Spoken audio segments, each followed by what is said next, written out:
ఏపీలో అభివృద్ధి దిశగా సంక్షేమ ఫలాలు అందిస్తూ సుపరిపాలన సాగిస్తున్న ఈ తరుణంలో ప్రజల మధ్య వైషమ్యాలు సృష్టించే విధంగా కుట్రలు మొదలయ్యాయని AP deputy CM Pawan Kalyan కీలక ప్రకటన చేశారు. ఇలాంటి కుట్రలకు పాల్పడే వారి పట్ల అందరూ అప్రమత్తంగా ఉండాలన్నారు. సామాజిక మాధ్యమాల ముసుగులోనో, యూట్యూబ్ ఛానళ్ల పేరుతోనో, మరొక మార్గంలోనో కులాల మధ్య, మతాల మధ్య చిచ్చు పెడుతున్నారని తెలిపారు. ఇలా కుయుక్తులతో సమాజంలో అశాంతి, అభద్రత కలిగించే వ్యక్తుల నైజాన్ని 10 ఏళ్లుగా చూస్తున్నామని, వారి ఉచ్చులో పడి ఆవేశాలకు లోనై ఘర్షణ వాతావరణానికి తావివ్వద్దన్నారు.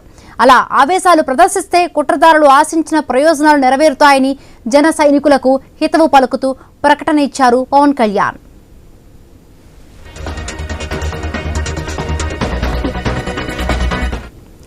ఇటీవల మచిలీపట్నంలో చోటు చేసుకున్న ఘటనలు ఇందుకు ఉదాహరణగా పేర్కొన్నారు. ఒక యూట్యూబ్ ఛానల్లో ఒక వ్యక్తి అభ్యంతరకర భాష ఉపయోగించిన అంశాన్ని ప్రస్తావిస్తూ అతను ఆ విధంగా మాట్లాడేలా సిద్ధం చేసి ప్రచారం చేయడం వెనుక ఉన్న కుత్సిత ఆలోచనను పసిగట్టాలన్నారు. దానిపై చట్ట ప్రకారం కేసులు పెట్టి ముందుకు వెళ్లాలని సూచించారు. ఇక తొందరపడి మరొక మార్గంలో వెళ్లి ఘర్షణ పడడం ద్వారా సమస్య జటిలమవుతుందన్నారు డిప్యూటీ సీఎం. ప్రజల మధ్య సామరస్య వాతావరణం చెడగొట్టి రెచ్చగొట్టే నాయకులు బయటకు వస్తారని హెచ్చరించారు. కులాలు, మతాల మధ్య విభేదాలు తీసుకువచ్చే విధంగా ప్రవర్తించే వారిపై చట్టపరమైన చర్యలు తీసుకునేలా ఫిర్యాదు చేయాలన్నారు పవన్ కళ్యాణ్. ఈ దిశగా ముందుకు వెళ్లాలని జనసేన నాయకులు, శ్రేణులతో పాటు కూటమి నాయకులకు సూచించారు. సోషల్ మీడియా, యూట్యూబ్ ఛానల్స్ రూపంలోనో, విశ్లేషకుల ముసుగులోనో రెచ్చగొట్టే వారిని, అభ్యంతరకర రీతిలో మాట్లాడేవారిని భారత న్యాయ సంహిత ప్రకారం చట్టం ముందు నిలపాలన్నారు. వీరి వెనుక ఉండి వ్యవస్థీకృతంగా రెచ్చగొట్టి కుట్రలు చేసే వారిపైన ఫిర్యాదు చేసి కేసులు నమోదు చేయించాలని సూచించారు పవన్ కళ్యాణ్.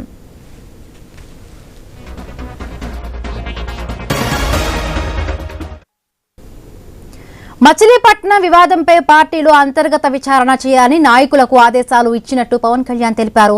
ఈ ఘటనలో పాల్గొన్న వారికి నోటీసులు ఇచ్చి వివరణ తీసుకోవాలన్నారు. కుట్రలు చేసేవారి కుత్సిత నైజం కలిగిన పార్టీ, ఆ పార్టీ నాయకుల పట్ల ప్రజలు అప్రమత్తంగా ఉండాలన్నారు. వారు చేసే దుష్ప్రచారాన్ని ప్రజాస్వామ్యయుతంగా చట్ట ప్రకారమే తిప్పికొట్టాలన్నారు ఏపీ డిప్యూటీ సీఎం.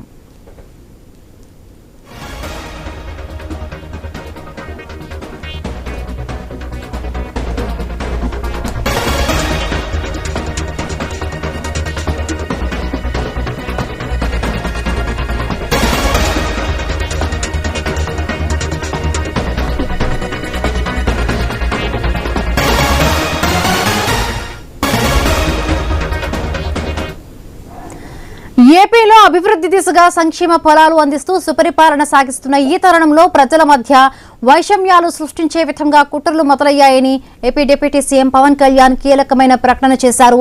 ఇలాంటి కుట్రలకు పాల్పడే వారి పట్ల అందరూ అప్రమత్తంగా ఉండాలన్నారు.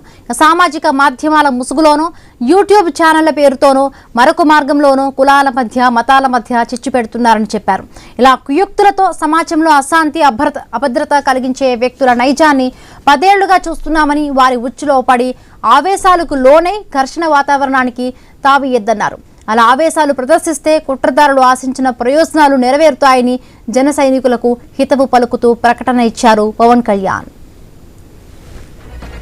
రైట్, మరిన్ని పూర్తి అప్డేట్స్ మా కరెస్పాండెంట్ కాంతి అందిస్తారు. కాంతి, ఏదైతే పవన్ కళ్యాణ్ కొన్ని తీవ్రమైనటువంటి వ్యాఖ్యలు చేయడంతో పాటు జన సైనికులకు కొంత హితబోధ చేశారు. ఏదైతే మొన్న మచిలీపట్నంలో జరిగినటువంటి ఇన్సిడెంట్ ని బేస్ చేసుకుని కొన్ని సోషల్ మీడియా ఛానల్స్ దీనిపైన దుష్ప్రచారం చేస్తున్నాయి. ఈ నేపథ్యంలో ఈ రెచ్చగొట్టే ప్రయత్నాలన్నీ కూడా గత 10 సంవత్సరాలుగా చూస్తూ ఉన్నాము. ఇప్పుడు కూడా ఇంకా అవి మానలేదు. ఎవరు కూడా వాటిని అది చేసుకుని ఖచ్చితంగా ఇబ్బందులకి ఎవరు కూడా గురి కావద్దు. సోషల్ మీడియాని ఎంతవరకు యూజ్ చేసుకోవాలో అంతవరకే యూజ్ చేయండి అంటూ యూట్యూబ్ ఛానల్స్ రూపంలో విశ్లేషకుల ముసుగులో రెచ్చగొట్టేవారు ఎవరైతే ఉన్నారో వారి అందరినీ కూడా భారతీయ న్యాయ సంహిత చట్టం ముందు నిలపాల్సిన అవసరం ఉంది. దీనికి సంబంధించి ఎవరైతే వెనక నుండి వ్యవస్థీకృతంగా రెచ్చగొట్టే కుట్రలు చేసే వారిపైన ఫిర్యాదులు, కేసులు నమోదు చేయాలని చెప్పడంతో పాటుగా మచిలీపట్నం వివాదంలో పార్టీల్లో అంతర్గత విచారణ చేయాలని నాయకులకు కూడా ఆదేశాలు ఇవ్వడం జరిగింది. ఈ నేపథ్యంలో ఈ ఘటనలో పాల్పంచుకున్న వారికి నోటీసులు ఇచ్చి వారి నుంచి వివరణ కూడా తీసుకోవాలని చెప్పడం జరిగింది. అలాగే కుట్రలు చేసే వారికి ఇలాంటి నైజం కలిగినటువంటి పార్టీ, ఆ పార్టీ నాయకుల పట్ల ప్రజలు సైనికులు అప్రమత్తంగా ఉండాలని జన సైనికులకు సూచించడంతో పాటు ఏదైతే మచిలీపట్నంలో జరిగినటువంటి ఇష్యూకి సంబంధించి పార్టీకి వివరణ ఇవ్వాల్సిందిగా, పార్టీని వివరణ తీసుకోవాల్సిందిగా పవన్ కళ్యాణ్ ఆదేశాలు జారీ చేశారు. Bindu right, thank you Kanthi, thanks for the updates.